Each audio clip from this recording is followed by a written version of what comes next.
Welcome to Secrets from the Saddle podcast. I'm Sylvie, your host, fellow cyclist, bike club founder, cycling coach, bike race junkie, just truly super passionate about cycling. My journey with cycling started 20 years ago when I opened a spin studio, started a women's race team, and founded a women's only cycling club called Cycle Fit Chicks. I'm super thrilled to reveal all aspects that make the world of cycling operate. I'm so excited to be able to bring you interesting people from around the world, pro cyclists, recreational cyclists, coaches, event organizers, bike shop owners, everything and everyone you need to know or ever wondered about when it comes to cycling. I know you'll enjoy this episode.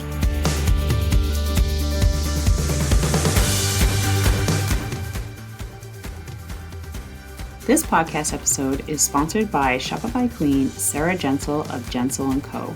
Do you currently have a Shopify site selling products or services that aren't performing as well as you're hoping? Or do you have a product or service you'd love to sell, but you have no idea where to start? Well, my girl, Sarah Jensel, the Shopify Queen, is a person to talk to.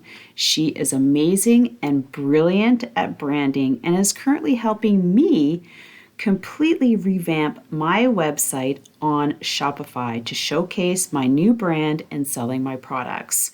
So if this sounds like something you've been looking for, please reach out to her on IG at Sarah Jensel, that's Jansel. Leave her the code Sylvie, that's Sylvie, and she will add you to her free Shopify Facebook group, where she coaches weekly on Shopify strategies and has tons of content to help you in your Shopify journey to building your online business. So don't forget, DM her on Instagram at Sarah Jensel, Jansel, and leave her the code Sylvie. She'll reach out and add you to her community. Thank you very much and have an amazing day and enjoy the episode.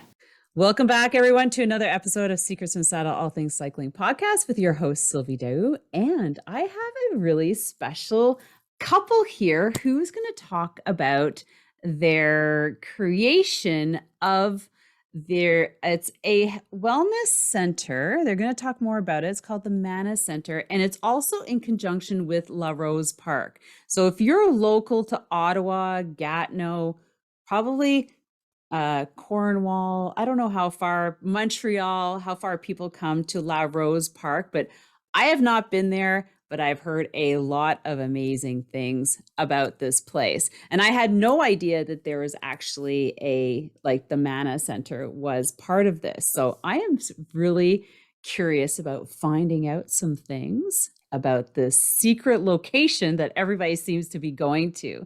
So before we bring out Emmanuelle and JS, I'm going to give you a little bit of background, and then we're going to have them tell their story. So Emmanuelle and JS are partners in business and in life. Together, they own the Mana Center, which is a bike shop that's more than just a bike shop located in Larose Forest.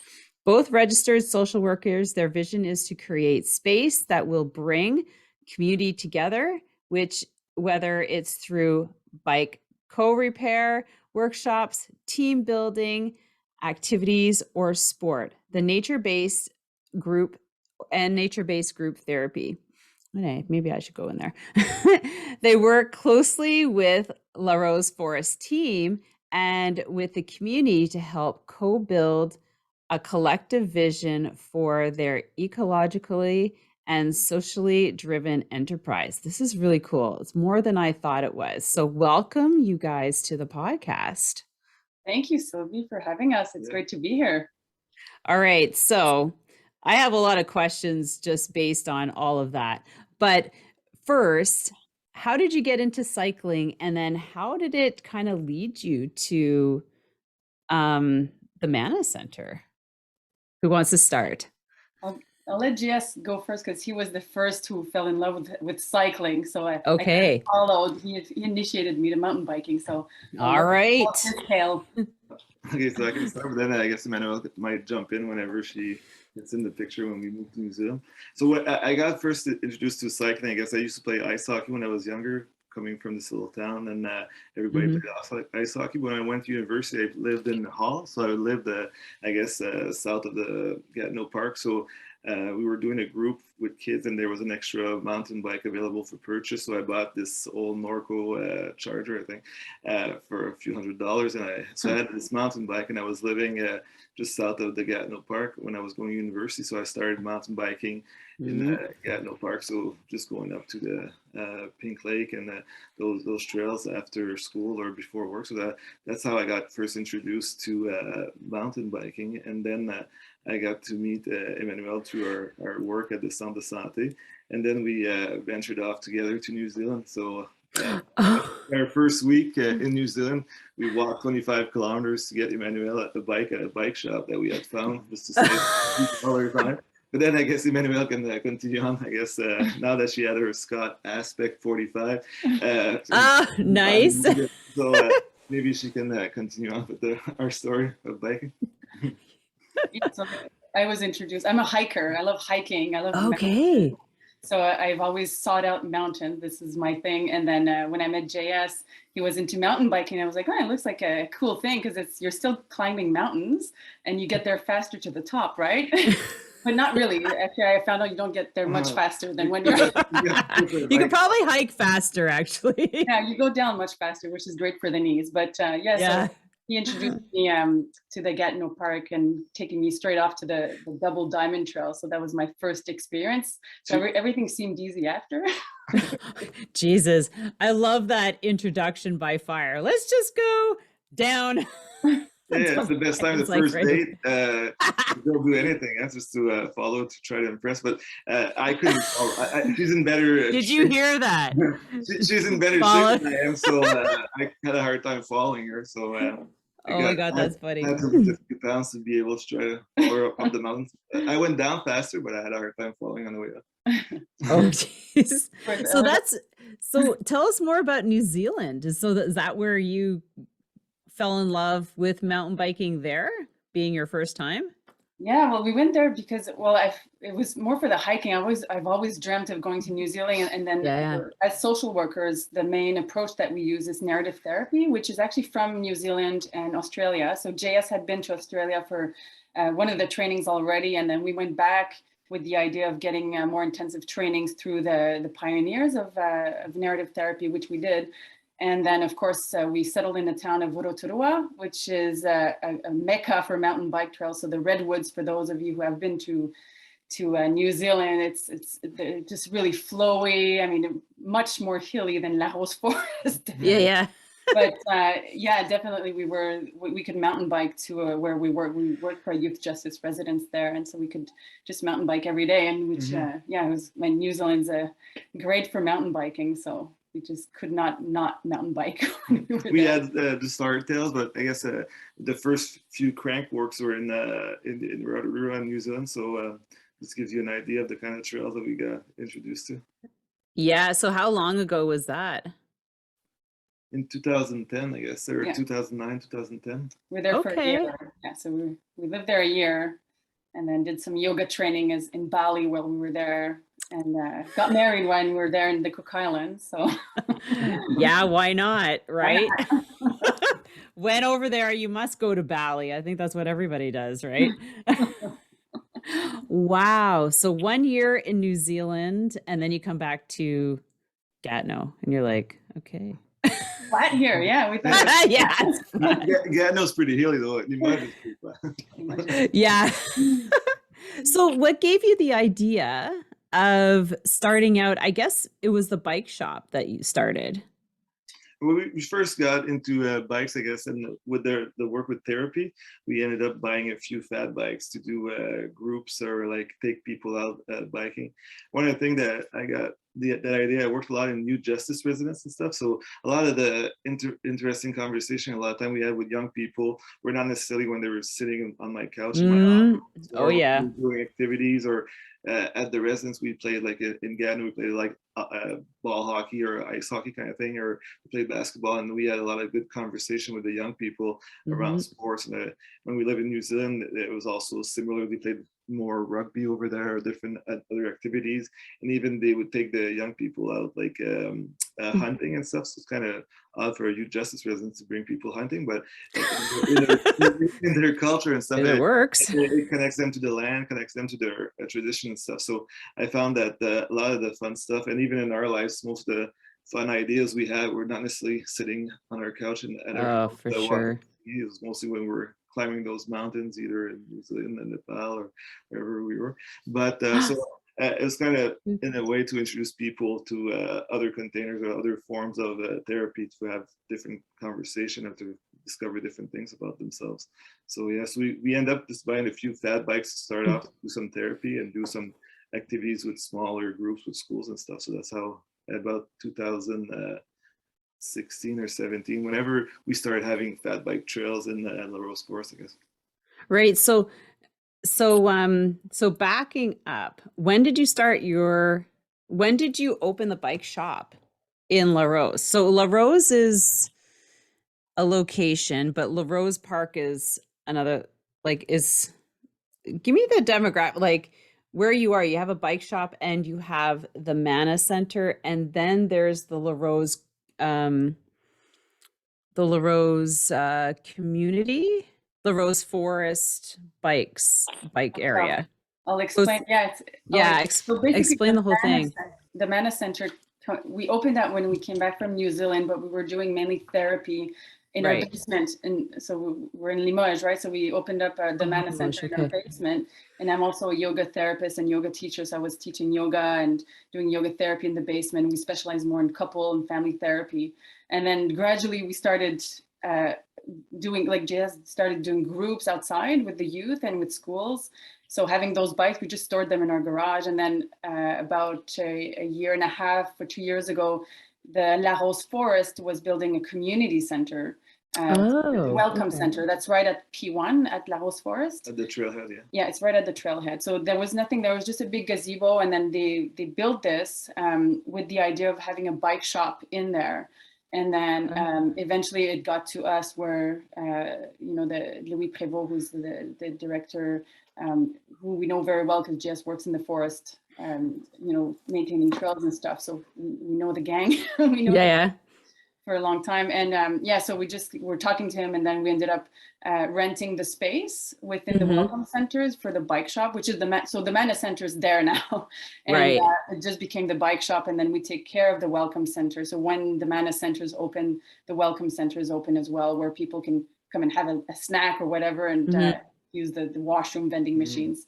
And then the bike shop is integrated in there. So, I've got it. Now I'm like, okay. Now there's also bike rentals there too. Do you guys take care of that, or are you so you take care of the bikes from the Mana Center?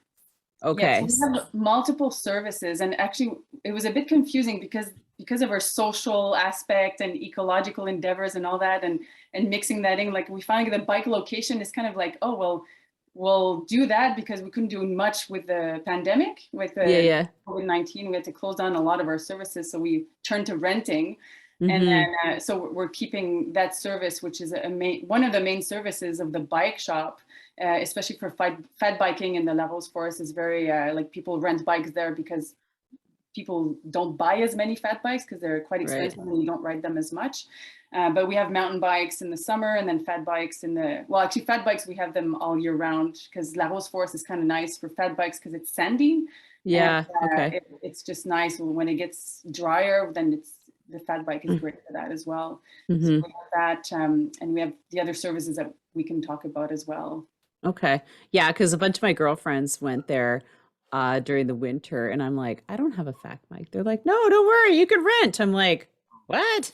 So I'm just like, so then I saw a bunch of them taking pictures, and I'm like, okay, well, maybe I'll have to do that in the winter. But like it says, I've got enough bikes. I don't need a fat bike too. So that's why it's kind of nice to, I could just sort of rent and go and enjoy the trails as well. So, okay. So then your center, would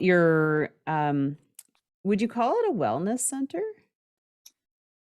I don't know what it is. It's like a bike shop / social and wellness center, let's say. Okay, so you've got the whole, like, you're kind of taking care of the whole thing for Larose. Okay. Well, for all right. The services, yes. Yeah, so tell me about the other services that you have in there, and then we'll talk about some of the mountain biking in Larose. Yeah, for sure. Yeah. You want to go ahead with the services? Yeah, so I guess through the Mana Center, we offer also still traditional therapy, but we don't do that much anymore, especially with the pandemic. We didn't do much of the therapy online, stuff like that, the psychotherapy. So we focus a bit more now on sport nature therapy, and people or families or even couples out in nature and doing therapy through that way. Also, we offer also a train like mountain bike instructor, so we offer also more introductory to mountain bike skills. We offer groups with school. Actually, tomorrow we have a school coming of 25 students, so like a small instruction class, a bit of guiding through the forest and introducing people to mountain bike in the forest. In the winter, we had a lot of those groups of either schools or team building activities, like maybe 8 to 10 people coming out from an organization. They want to do something different, especially around Christmas time. We had a lot of people that can go out to restaurants and stuff, so they would come and fat bike, and we did like a little campfire at the end, and we did not provide the drinks, but so it's like a different activity or a different way for people to connect together through nature. So that's why we try to do. And then also on the bike shop side of things, we have some retail stuff to sell, some parts, some bike things, and we also do some repair service. So most of the basic things that can happen at the Larose Forest.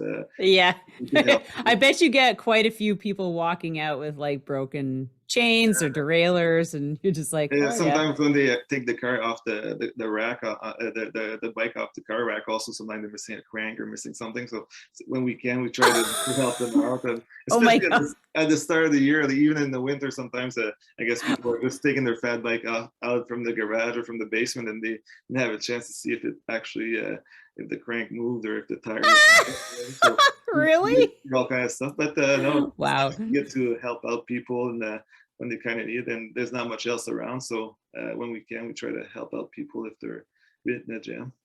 Yeah. So where exactly is Larose? Is Larose a place? Well, obviously the forest, but there's no town or around there, is there? So it would be between the town of Limoges, Chény, and Bourget kind of thing. So okay. Limoges is popular with Calypso if you have kids. So I know where that is. 15 kilometers east from there, and then maybe 10, 15 north. And the Larose Forest is a lot bigger, but the trails are in between the towns of Limoges, Chény, and Bourget. Okay. So this is where you were saying that there is over 100 plus kilometers of trails in there. Now, we were just talking about gravel. I know you haven't said anything about gravel, but I'm like, if anybody got word that there's gravel roads in there, you are going to get everybody's going to be over there. There's a lot of forest roads, I guess, that are gravel, but in those kilometers, it would be like 4-wheeler trails, like walking. Trails, different group of different trails. So but there's around 160 or a bit more kilometers of trail. Wow, that is huge. So you would have a well-kept secret, and I think the secret was let out during the pandemic, because it used to be very quiet in the Larose Forest, and now there was so many people during the pandemic, and so people discovered the Larose Forest, and it's a great mountain biking trails for families, especially because it's very flowy. There's not as many roots as or rocks as get parks start off. But you also have the option of going faster, of taking the gullies if you're a more advanced rider. So it's really for all level riders that can be there for the mountain biking. And there's just for distance, to get an idea, like from Ottawa, it's about a 30-minute ride to get to P7 and P1. So those are the main entrances close to Limoges. And then there's also another entrance at P4 in Bourget, which is closed right now because it wasn't cleaned up fully after the big storm. Right. Wow. I think I'm going to have to go. So So let's now, is there a map that's available like Yeah, online? And I guess I'm just imagining that this is like a, 200-acre space that is just stems, like you said, in between huge. those four villages. And so, and I'm only picturing like the first quarters like mapped out for mountain biking, and then there's everything that's out back. Yeah, it's actually That's the biggest logging forest in the whole of East. okay, really, eh? So, yeah, so it's a logging and recreational and natural forest. So it was kind of reforested 100 years ago when Okay. because it was deforested completely for agricultural purposes. Hmm. Then the soil was so sandy, agriculture couldn't go through there. And then when they reforested, they actually let there's logging purposes there. So you'll see like trees that are getting cut down for that purpose, but there's Hmm. also areas that are letting to become natural, and then the more the native plants are returning, and there's some Right. pollinator habitats being restored and everything. So it's kind of a really nice educational forest as well, and which is why for our nature therapy and education, Yeah. it's very you got all of that combined in one place. So it's quite beautiful. Do you encourage, because you're a hiker, I love hiking too. But do you encourage like hiking, like overnight hiking in there? Is that part of it?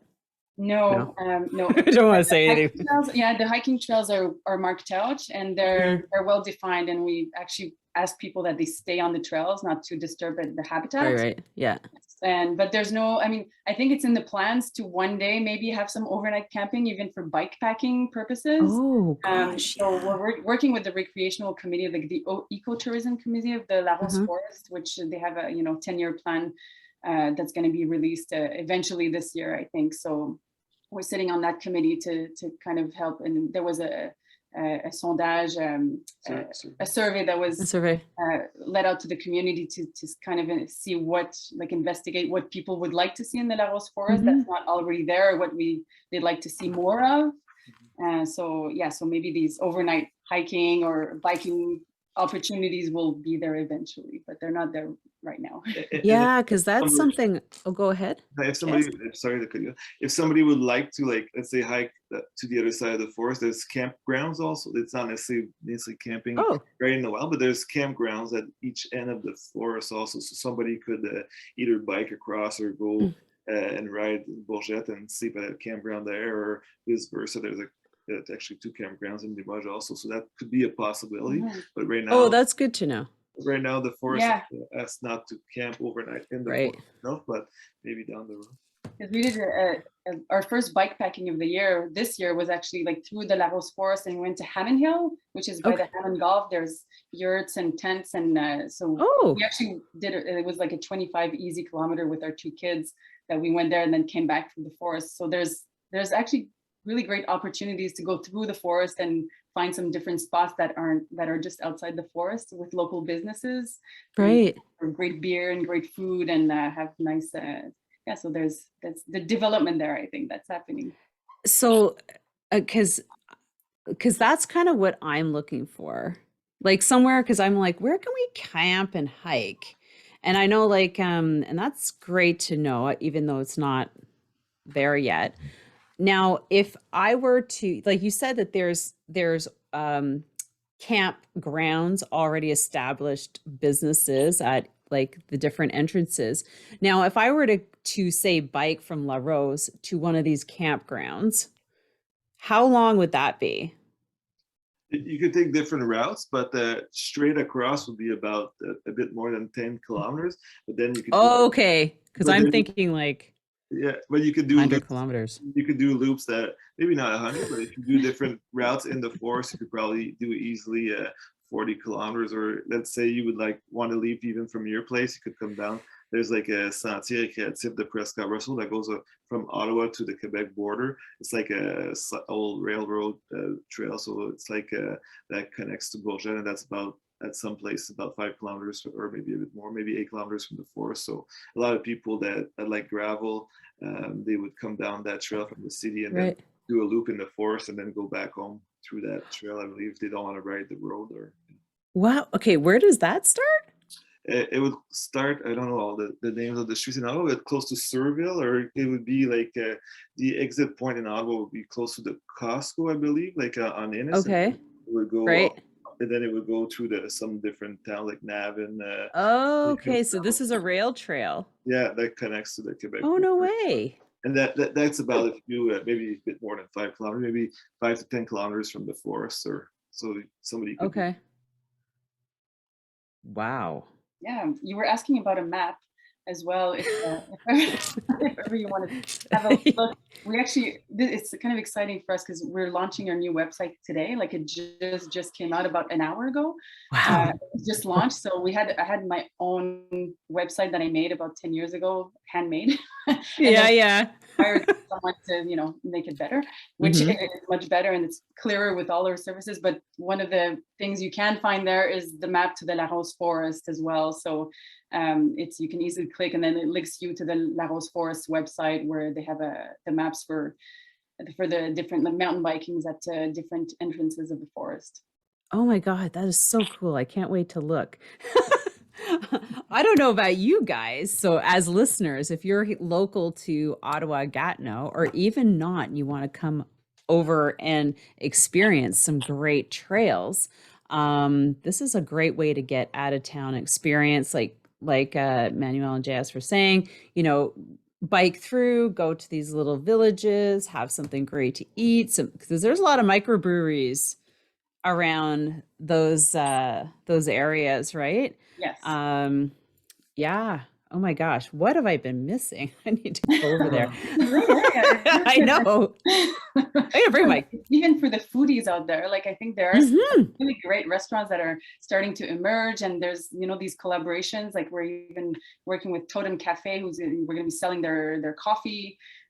Which is like a sustainable coffee in Bankley Hill, and we're trying to collaborate with these different Bankley Hill, yeah. So that's another great. So it's all kind of linked, and you can always go through the forest. There's another rail trail that connects, like from where JS was saying. There's also the Prescott Russell run, one that runs all the way to Hawkesbury, I guess. Yeah, the Quebec border. I guess it goes through Bankley Hill and. Yeah, wow. So there's many opportunities to kind of, and we also rent, like for those of you who do want to do bike packing, we rent some bike packing gear, but we also have a tandem bike, which I've used with my son who's 9 years old, and that was great. He's actually quite strong. I nearly didn't pedal. You'd like put him in front. Yeah, he was great. I was like, whoa, this is really easy compared to pulling my daughter on my Weehoo. So we have the Weehoo that's available for rental as well, and we have like a big cargo bike that it's kind of JS's trademark, because he's like going chainsawing the trees, after the storm, or he's like bringing the wood back. Or carrying a few kids on there. Yeah. Oh my God. It was my school bus for a few years when the kids didn't ride their own bike to go to school in the morning. So nice. Oh yeah, I've seen those. Is it the front one with the bucket in the front? It's actually the Surly, so it's in the back. Actually, there's like a 2-place carrier in the back. Oh, okay. Is that the one they sit on, like the plank? Yeah. Like it's kind of like a. Yeah, it's the fat bike version of it, because I get to ride it all year round with the studded tires. You could take off that back part, can't you? You could take off the rail and stuff, but you would still get the rail, because that one. It's actually the whole bike. It's not like the extra cycle that's add on to it. It's actually the frame of the bike. Yeah. Oh my God! Wow, that's so cool. All right. Well, I can't this has been amazing. Is there anything that you can share with our listeners? So, talk about your services for therapy. Sure. So I know that you talked about the kids, but you also do families and another. Yeah, talk a little bit about that. So we have the outdoor nature-based therapies. So we incorporate sport and outdoor therapy. So JS right now is doing mostly of the individual, family, and couple therapy in that regards. I'm also qualified, but I'm doing a PhD right now, so I'm trying to finish a thesis. Oh my God. I will. As part of my PhD, we did a group program, so the therapeutic group program in the Larose Forest last September, and we're hoping to have another program incorporated as part of our services next September. And it was mainly for youth, but then we had so many people that, like, I'd say between 35 and 50, they were like, no, I want to participate, but it was for 30 and under.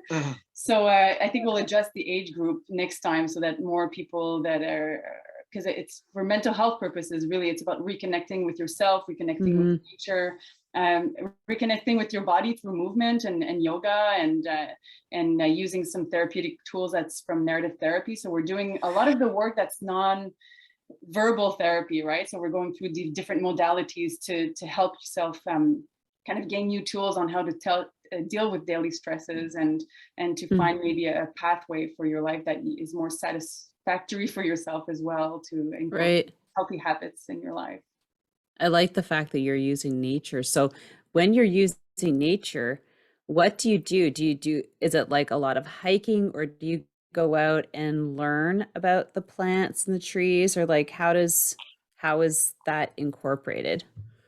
So yeah, we have that eco-pedagogical component that we have. So we work a lot with community members, and one of the things I think with mental health is that the way we work traditionally or in conventional therapy, it's very much in isolation, right? Like you try to fix your thoughts, fix your own cognition, and then you go out into the social world, but the social world stays the same. So then it's easy to go back into your pattern. So our vision is more about like, okay, how can we change a bit the mentality of the way we see mental health and deal with mental health issues? So by connecting with community members, it really depends on the social network of people. So for example, like the group program we had, we collaborated with the Larose Forest. We had the forestry guide there, the expert coming in and show us the forest, like rediscover the forest through different like learning eyes, right? Being more curious and slowing down, like the whole process of slowing down and seeing and feeling and sensing. And so, yeah, just learning more about what's the living beings that are in the forest and just feeling more connected, right? When you feel more connected to life itself and to your local surroundings, it has an impact, I think, on how you place yourself in the world and how you see your place and your purpose. And then we also went to like an alpaca farm, we like permaculture. And so it's about having that greater vision of, okay, how can we interact with plants and animals, and what's their purposes and our purposes as humans, and how can we help each other out a bit more? And so it's really about extending that outward, right, towards the community. Cool. Okay. And more like on an individual or family or couple counseling setting with the nature, the being more in a sport methodology, kind of helps people come to therapy that might not like a lot of. Just a second, guys. Sorry, I hate to talk to you. Just a second, my husband's leaving. Hold on. Speaking of couples, go take care of your couple.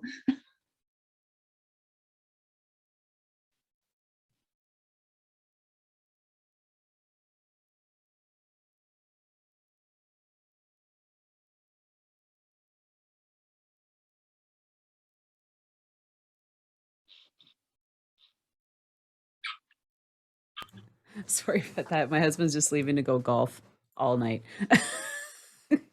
And I'm really sorry about interrupting. I had to say, but so can you backtrack to what you're saying, JS, about?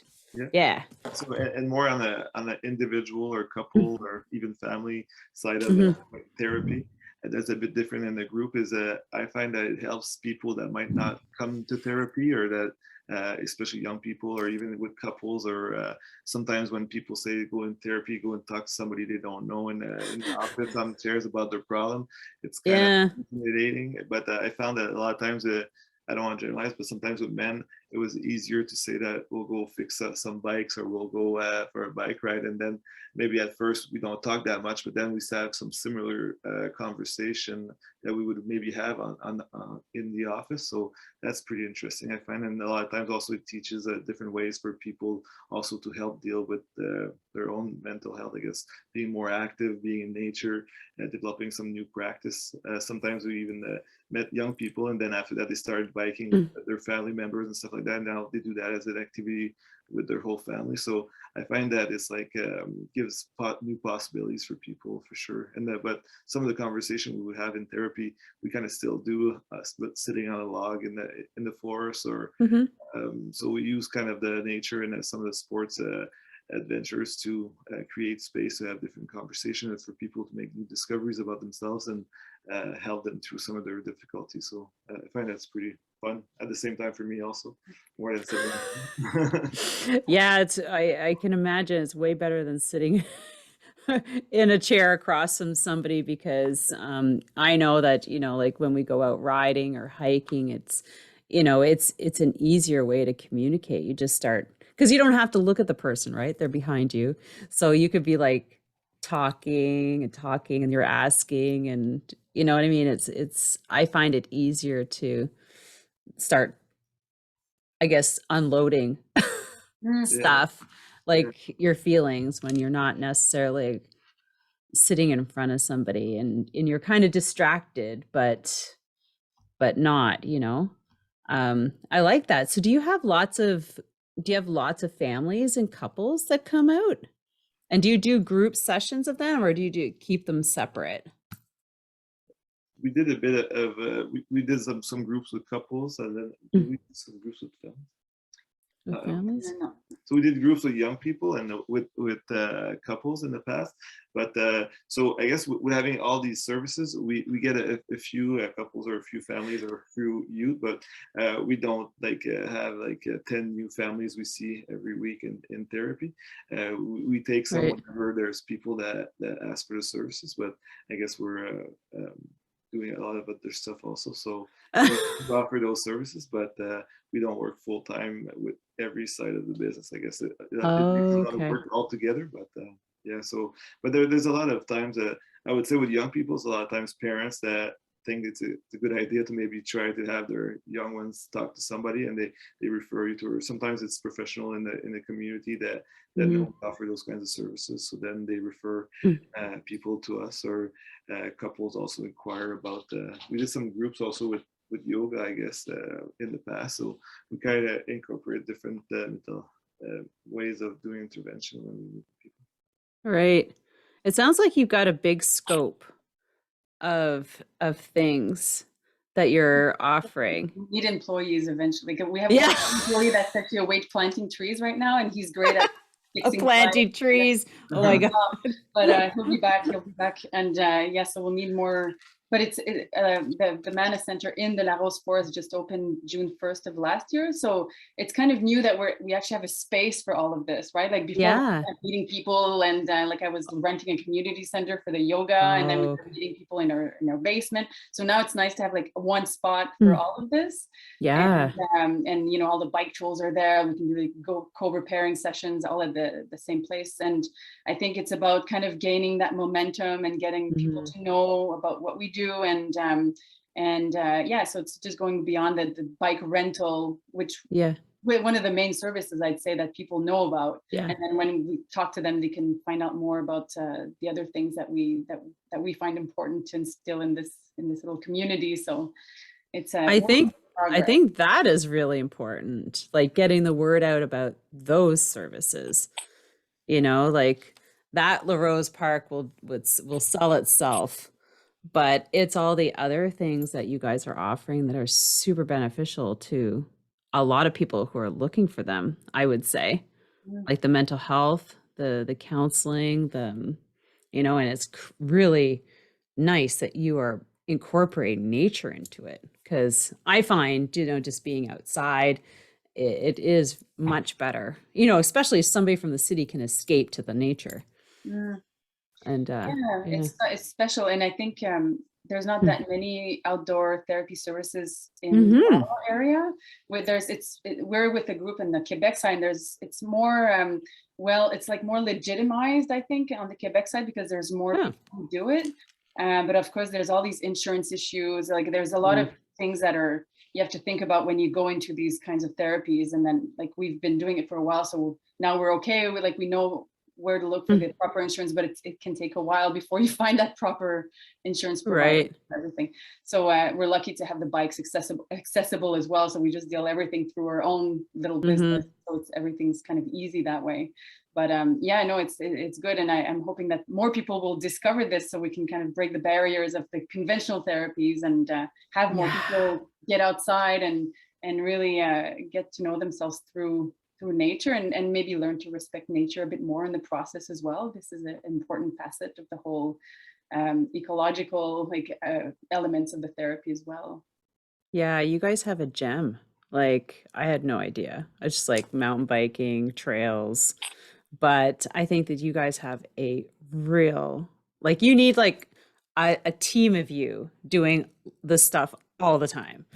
And I'm excited. I'm glad that we met and that people are going to hear about this on the podcast and more people are going to hopefully reach out to you. So I hope that our listeners, like I was saying, if you're local, I'll definitely be promoting it more locally here, but realize that there's way more stuff going on at Larose Park than just mountain biking. And I think it's amazing. So before we end, is there anything that you want to share that we did not? Well, I'm wondering if listeners want to know about our bikes. I'm just want to know about sure. So maybe JS can talk about that because we have mountain bikes and then fat bikes, but maybe they're interested in knowing what they'll be renting if they rent. For sure. I'm sure it's very high quality. I wouldn't imagine it being any less. Yeah, no, we're fortunate to, even with the pandemic last year, we were fortunate to be able to find some bikes because it was kind of difficult. We just decided to do this like in March of the summertime. So we're fortunate to know some people with bigger bike Who shops. knows some people. Kent and Fat Moose and Marc at Cyclosphère in on the Quebec side that was able to get us some bikes. So for rentals for mountain bikes, we have adult but also youth bikes. But for adult bikes, we have some full suspension Norcos and some marine rib zone. And for hardtails, like we have Rocky Mountain growlers. And then in young for like youth bikes, we have some marine and some Rocky Mountain hardtails that we have for rent. And also we keep some fat bikes at the shop in the summertime with suspension in the front. So a lot of times people either saw some promos we did and they want to try fat biking in the summer, but all the time some people also want to try them because they're pretty fun. There's a bit less air in the tires, so they create some suspension. They're pretty fun to ride around in the forest. So we have that. And like Emmanuelle said, we also have a tandem bike if some people want to rent to go on a trip or even just to go and cruise around in Larose Forest. There's no suspension on it, but maybe down the road we'll have to get a tandem fat bike. Tandem fat bike, oh my gosh. I've seen a couple of those in races. They are crazy. Huge. But they were really fast. Well, fast past me anyways. So yeah. Well, thank you so much, you guys. I am really looking forward to chatting more about this and actually looking at your new website and really looking at it now that I've got more of my curiosity piqued. I am waiting so my kids are in the OBC the OBC mountain bike program. So and I know that we're booked in there at some point on a Sunday, unless it happened already, or maybe it was canceled. But anyways, as they were there 2 weeks ago, I think. So maybe they're coming back, but I know they came to the forest a few weeks ago. And then they came to do some fat biking also. So because I'm one of the parents I'm a parent coach. I just bike around, but yeah, so I was like, oh my gosh, we're going to be going there. And, and anyways, but I hope they are going back because, it would be a great opportunity to go there with like a big group, and just follow follow those kids and the other parents who know all the trails. So, well, thank you again. I hope our listeners have enjoyed this episode, and please share. And with that, have yourself an amazing day. And I look forward to meeting you at some point going up there. Much. Thanks for inviting us. And we look forward to hosting you in the Larose Forest. So drop by the Mana Center and we'll go off with you if one of us is available. We'd love to help you check out the trails. So let us know. I like the idea of biking to like the bar across on the other side of the forest that you mentioned, going eating and I think you have to go out of the forest a bit, but it's worth it. Yeah. There, and they have great beer too with that Broken Stick Brewery. Oh, see, I like that. That's a really cool thing to do. So thanks a lot, everybody. Have an amazing day, to all of our listeners. And don't forget, as our listeners, to go and sign up for our cycling newsletter so you don't miss an episode and you get all sorts of cool cycling tips that come along with it. So with that, have an amazing day. Take care, everyone. Bye. Thank you. Thanks for having us. Hey gang, I hope you really enjoyed that episode. Like I said, I've heard so many things about Larose Park. I had no idea that there was such a community wrapped around it, that I was just chatting with Emmanuelle and JS after we stopped the podcast, and I'm going to make it my mission to go and ride with them one weekday morning. So I have to go experience this place. It sounds too good to be true, to be so close. So I hope you found that episode really inspirational, whether you're going to go ride bikes or maybe take them up on their nature-based therapy. I think that's just the most amazing way to work on mental health. So with that, have an amazing day. Don't forget to sign up for our cycling newsletter. Love you guys. Take care and see you on the next episode.